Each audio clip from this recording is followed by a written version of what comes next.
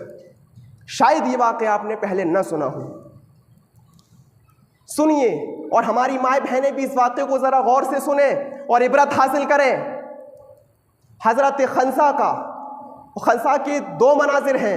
وہ منظر تو آپ نے دیکھا ہوگا حضرت خنسا کا، جب اس کے بھائیوں کا انتقال ہو جاتا اور مر جاتے ہیں جنگ میں تو مرثیہ پڑا کرتی تھی، وہ ایک الگ اس کا معاملہ ہے۔ لیکن حضرت خنسا کا اپنے بیٹوں کے ساتھ کیا معاملہ تھا، کس طریقے سے وہ اپنے بچوں کے دلوں میں خلوص پیدا کر رہی ہے، کس طریقے سے وہ اپنے بچوں کے اندر الہیت پیدا کر رہی ہے اور دین کے لیے پرورش کر رہی ہے، پروان چڑھا رہی ہے۔ حضرت خنسا کا ذرا اس منظر کو آپ دیکھیے۔ حضرت خنسا کے 4 بیٹے ہیں، 4 بیٹے، لیکن ابھی نابالغ ہیں، ابھی بالغ نہیں ہیں۔ حضرت خنسا کے 4 بیٹے اپنے گھر میں موجود تھے۔ حضرت خنسا کھانا بنا چکی تھی، اپنے بچوں کو کھانے پر بلاتی ہے، آئے میرے بیٹو آؤ، دسترخوان لگا ہوا ہے، کھانا کھانے کے لیے آ جاؤ۔ حضرت خنسا کے وہ بیٹے اپنی ماں کی آواز سنتے ہیں اور فوراً دوڑ پڑتے ہیں۔ آج کل کی اولاد کی طرح نہیں، ماں باپ چیختے اور چلاتے رہے لیکن بیٹے کے سر پر جواں نہیں رینگتا ہے۔ بیٹا موبائل میں لگا ہوا ہے، ماں چیخ رہی ہے، بیٹے کو پرواہ نہیں ہے، باپ چلا رہا ہے، بیٹی کو ذرا اپنے باپ کا بھی خوف نہیں ہے کہ میرے ابو گھر میں موجود ہے، موبائل کو ہم سائڈ میں رکھ دیں۔ آج کل کی ناکارہ اولادوں کی طرح نہیں، حضرت خنسا نے اپنے بچوں کو آواز دی اور اس کے بچے فوراً دوڑتے ہوئے آ گئے۔ اچھا، اس میں ایک چیز اور ہے، ہم لوگ یہ تو کہہ دیتے ہیں کہ ہمارا بچہ سنتا نہیں ہے، ہمارا بیٹا ہماری بات نہیں مانتا، لیکن کیا سارا قصور آپ کے بچوں کا ہی ہے؟ آپ کا بیٹا آپ کی بات نہیں مانتا ہے، ذرا کبھی آپ نے سوچا ہے کہ اس میں آپ کا قصور کتنا ہے اور آپ کے بچے کا قصور کتنا ہے؟ اب آپ کہیں گے ہمارا قصور، جی ہاں، اگر آپ کا بچہ آپ کی بات نہیں مانتا ہے تو غور کیجئے آپ نے اپنے بچے کو کھلایا کیا ہے، آپ نے اپنے بچے کو پلایا کیا ہے، آپ نے اپنے بچے کو پہنایا کیا ہے، آپ نے اپنے بچے کی پرورش کیسے کی ہے، حلال سے کی ہے یا حرام سے کی ہے؟ ذرا ان چیزوں پر بھی ہمیں اور آپ کو غور کرنا چاہیے اور آج کل کے ماں باپ کو سوچنا چاہیے۔ آپ کیا سمجھتے ہو، جب آپ حرام کمائی اپنے بچے کو کھلاؤ گے، حرام پیسے کے کپڑا اس کو پہناؤ گے، جب بچپن سے ہی اس کے خون میں شیطان دوڑے گا، حرام کمائی کا خون دوڑے گا، تو آپ امید رکھتے ہو کہ آپ کا بچہ آپ کی بات مانے گا؟ آپ کا بچہ بڑے ہو کر آپ کی اطاعت کرے گا؟ حضرت مبارک کا واقعہ آپ نے سنا ہوگا، ہم تفصیل میں نہیں جائیں گے۔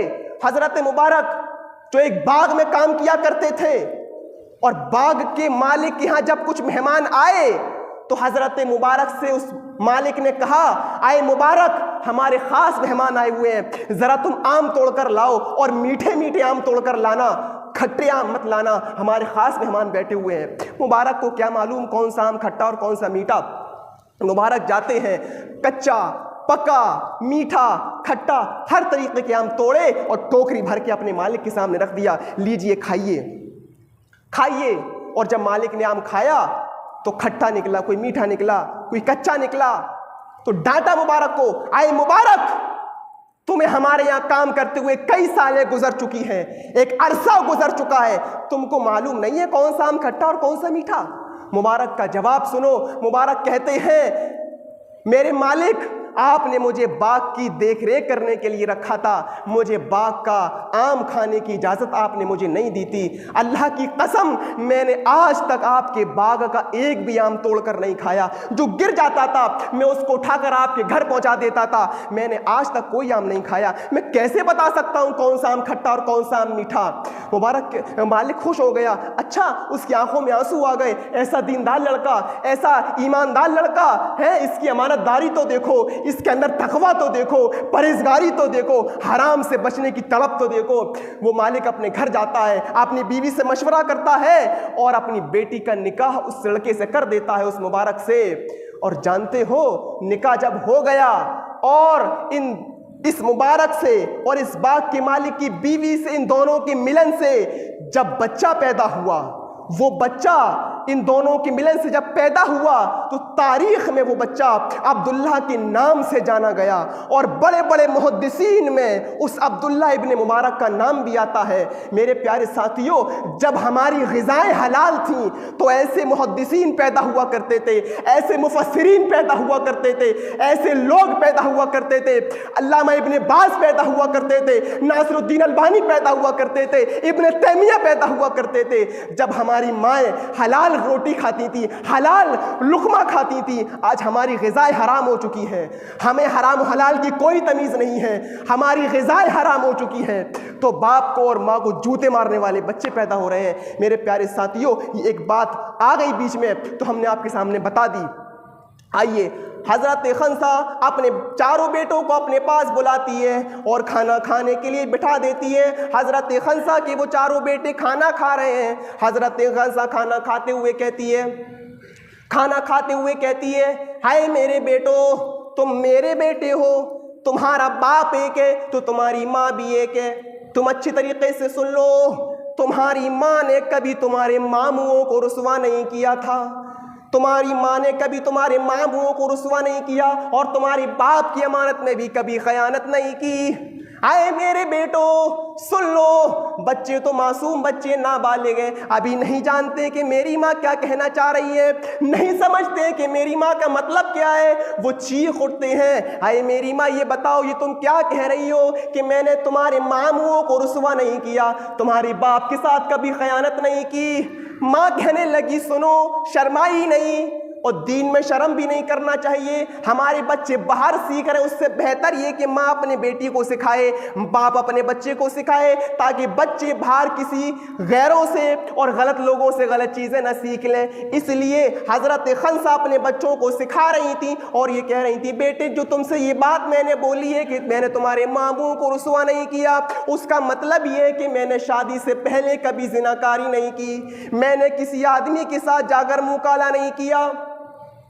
آئے میرے بیٹو، دوسری بات کا میرا مطلب یہ ہے، دوسری بات میں تم سے جو بتانا چاہتی ہوں وہ یہ ہے کہ شادی کے بعد بھی میں نے تمہارے باپ کے علاوہ کسی پرائے مرد کا چہرہ نہیں دیکھا، جس طریقے سے تمہاری ماں ایک ہے اسی طریقے سے تمہارا باپ بھی ایک ہے۔ ہائے میرے بیٹو، تم ایک ہی باپ کی اولاد ہو اور ایک ہی ماں کی اولاد ہو، تمہاری رگوں میں ایک ہی باپ کا خون دوڑ رہا ہے۔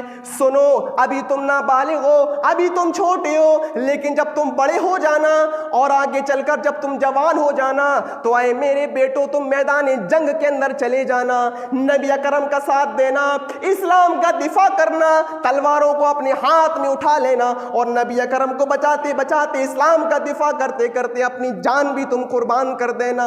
اور سنو، جب تمہاری لاش میرے پاس آئے، یہ جملہ سنیے، یہ جملہ ہماری آنکھوں میں بھی آنسو لے آتا ہے۔ آئے میرے بیٹو، جب تمہاری لاش میرے پاس آئے، جب ایک قاصد تمہاری باڈی کو میرے پاس لے کر آئے تو میں تمہارے کپڑوں کو پھاڑوں گی، میں تمہارے کپڑوں کو الگ الگ کر دوں گی اور میں تمہاری پیٹھ بھی دیکھوں گی، تمہارا سینہ بھی ٹٹولوں گی۔ او میرے بیٹو، میں تمہارے سینوں پر تیروں کے نشان دیکھنا چاہتی ہوں، میں تمہارے سینوں پر تلواروں کے نشان دیکھنا چاہتی ہوں۔ مطلب یہ کہ تم پیٹھ گھما کر واپس نہ آنا، میدان جنگ میں اسلام کو بچاتے بچاتے اگر تمہاری جان جان بھی قربان ہو رہی ہے تو خوشی خوشی اپنی جان کا نذرانہ دے دینا اور اپنے سینوں پر تلوار لینا, اپنے سینوں پر تم تیروں کے نشان پڑوانا. اگر تمہاری پیٹھ پر ایک بھی تیر کا نشان میں نے دیکھ لیا اور تمہاری پیٹھ پر میں نے تلوار کا نشان دیکھ لیا تو اے میرے بیٹو میں تم سے راضی نہیں ہوں گی, میں تم سے خوش نہیں ہوں. میں اسی وقت تم سے راضی ہوں گی جب تمہارے سینوں پر تیروں تلواروں کے نشان آئیں گے. تصور کیجئے, اندازہ لگائیے. اس کے بعد جو جملہ خنسا نے بولا وہی ہمارے موضوع سے ٹچ ہے اور اسی لیے ہم نے اس واقعے کو اس میں رکھا ہے. اسی لیے حضرت خنسا کہتی ہیں اے میرے بیٹو یہ سارے کے سارے کام, شہید ہونا, جنگ میں جانا, تیروں کے نشان اپنے سینے پر کھانا, یہ ساری کی ساری چیزیں اللہ کے لیے ہونا چاہیے, خلوص کے ساتھ, للہیت کے ساتھ. ان چیزوں میں ریا داخل نہ ہونے پائے, نمود داخل نہ ہونے پائے. واہوائی چاہنے کے لیے تم یہ سارے کام نہ کرنا بلکہ اللہ کی رضامندی کے لیے سارے کام کرنا. اور اے میرے بیٹو کل قیامت کے دن جب میدان محشر میں میرا پروردگار جب سارے لوگوں کو جمع کرے گا اور سب کا حساب و کتاب جب لیا جائے گا, اللہ تعالیٰ مجھ سے بھی پوچھے گا اے خنسا بتا تیرے پاس کیا ہے, کیا تیرے پاس اتنی نیکیاں تو ہے جو تو جنت میں چلی جائے. تو میں اپنے اللہ کے سامنے, اپنے پروردگار کے سامنے میں یہ جملہ بول دوں گی اور ہو سکتا ہے کہ جملہ میری نجات کا ذریعہ بن جائے. کیا کہا میں اپنے اللہ کے سامنے کہہ دوں گی آئے میرے پروردگار یہ میرے چاروں بیٹے ہیں, دیکھ ان کی پیٹھ پر تیروں کا نشان نہیں ہے, تلواروں کا نشان نہیں ہے, یہ چاروں میرے شہید بیٹے ہیں. ان شہید بچوں کی میں ماں ہوں, ان شہید بیٹوں کی میں ماں ہوں. ان بچوں کے اندر بچپن سے ہی میں نے تربیت دی تھی, خلوص پیدا کیا تھا, للہیت پیدا کی تھی. میں ڈنکے کی چوٹ پر اللہ کے سامنے یہ کہہ سکتی ہوں کہ میرے پروردگار ان بچوں کو کے اندر میں نے خلوص پیدا کیا تھا, للہیت پیدا کی تھی. میرے بچے دنیا میں جو بھی عمل کیا کرتے تھے وہ صرف تیری رضا کے لیے کرتے تھے. شاید مجھے امید ہے کہ میرا پروردگار میرے ان جملوں کو سن کر جنت کے اندر داخل کر دے. میرے پیارے ساتھیوں خلوص کتنا ضروری ہے, للہیت کتنی ضروری ہے, ہمیں اندازہ لگانا چاہیے. ان چیزوں سے خلوص پیدا کیجئے. اگر آپ کے اندر دکھاوا ہے اور ریا اور نمود ہے اور آپ پھر بھی کام کر رہے ہیں, پھر بھی روزے رکھ رہے ہیں اور آپ کو اس بات پر یقین نہیں ہے, آپ کو یقین کرنا پڑے گا. آپ یقین کریں یا نہ کریں لیکن اللہ رب العالمین آپ کی نمازوں کو قبول نہیں کرے گا, آپ کے روزوں کو بھی قبول نہیں کرے گا.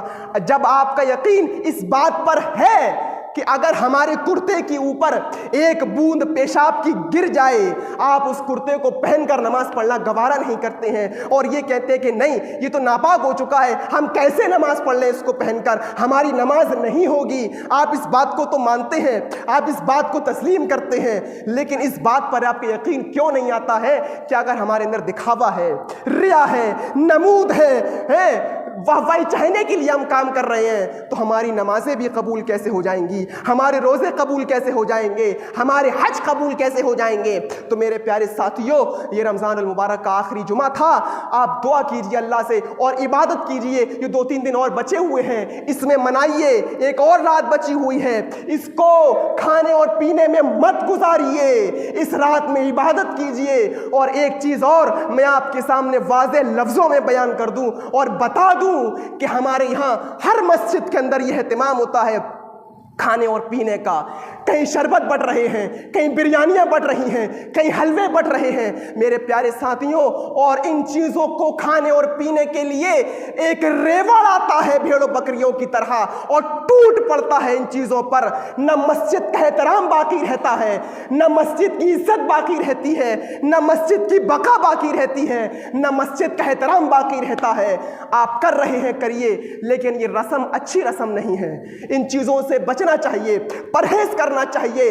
جامعہ سلفیہ کے استاذ اور بہت بڑے استاد جو ڈاکٹر بھی ہیں, مدنی بھی ہیں, انہوں نے بھی صاف طور پر کہہ دیا ہے ان رسومات سے بچنا چاہیے. اپنا فتویٰ نہیں رکھ رہے ہیں. بیت مسئلہ بتانے کا سب سے اچھا طریقہ تو مجھے یہ لگا جس کی طرف وہ جا رہا ہے منسوب کر دو, منسوب کر دو. اور یہ چیز بھی لوگ پوچھ رہے ہیں اور دے بھی رہے ہیں، یہ بھی کہہ رہے ہیں کہ مولانا ہم تو صدقۃ الفطر میں پیسے دے رہے ہیں، تو کیا ہمارا قبول کر لیا جائے گا؟ تو اس موقع پر بھی علامہ ابن باز کا فتویٰ میں آپ کے سامنے رکھ دوں اور جمہور اہل علم کا فتویٰ میں آپ کے سامنے رکھ دوں، صاف طور پر کہہ دیا ہے کہ لا نعلم ان احدا من اصحاب النبی صلی اللہ علیہ وسلم اخرج النقود فی زکوٰۃ الفطر، ہم نہیں جانتے کہ نبی صلی اللہ علیہ وسلم کے زمانے میں کسی بھی ایک صحابی نے صدقۃ الفطر میں رقم نکالی ہو اور پیسہ نکالا ہو۔ آپ کو ہمدردی ہے آپ ایکسٹرا میں دے دیجئے، لیکن صدقۃ الفطر میں آپ کو غلہ دینا پڑے گا۔ تو میرے پیارے ساتھیوں، ہم دعا کرتے ہیں کہ بار الہ جو کچھ ہم نے کہا ہمیں بھی اور سبھی سننے والوں کو عمل کی توفیق عطا فرما، الہ العالمین ہمارے اندر خلوص پیدا فرما، للہیت پیدا فرما، دکھاوے سے ہم کو بچا لے۔ بعباده قديرا بصيرا ولا تقل